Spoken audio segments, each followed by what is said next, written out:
Jana ilikuwa ni tarehe 6 ya mwezi wa 3 2025, tulipata ugeni hapa, naye si mwingine ni waziri wa ujenzi Abdallah Hamisi Ulega. Ilikuwa ni safari, tunasema ni surprise, yani ya ghafla.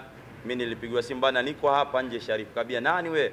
Mbia mimi waziri hapa, nimekuja kutembelea na kuwatembelea wana Firdausi Dua Center. Kwa hiyo ilikuwa ni safari ya kheri na ni safari ya kuweza kumtakia rais wetu dua pamoja na ziara zake ambazo zinaendelea. Rais wetu sote tunajua kwamba ana ziara nyingi sana, hususan ndani ya kipindi hiki, sio mwenye kupumzika.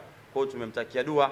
Ni safari ambayo ilikuwa imebeba matunda na imebeba matumaini mengi sana, na katika maneno ambayo tuliyosema na mbunge wetu wa jimbo la Mkuranga ameniambia, Sharif Firdaus, muombe sana rais wetu, lakini pia iombe nchi yetu sana amani, lakini pia mmomonyoko wa maadili. Sasa mimi nimepata fursa, Mungu amenipa karama na uwito wa kuwakusanya watu, maelfu, mabilioni ya watu kila Jumapili hapa. Yani kila Jumapili ndio kwa Mungu mimi hapa ninakuwa na ratiba za dua. Kwa nakusanya watu wengi, nafanya dua kwa awamu 3 mpaka 4 kwa wingi wa watu. Kwa hiyo napata fursa ya kukutana na watu. Kwa hiyo tuwaeleze watu dhidi ya mmomonyoko wa maadili. Hilo swali nadhani nimelijibu inshallah.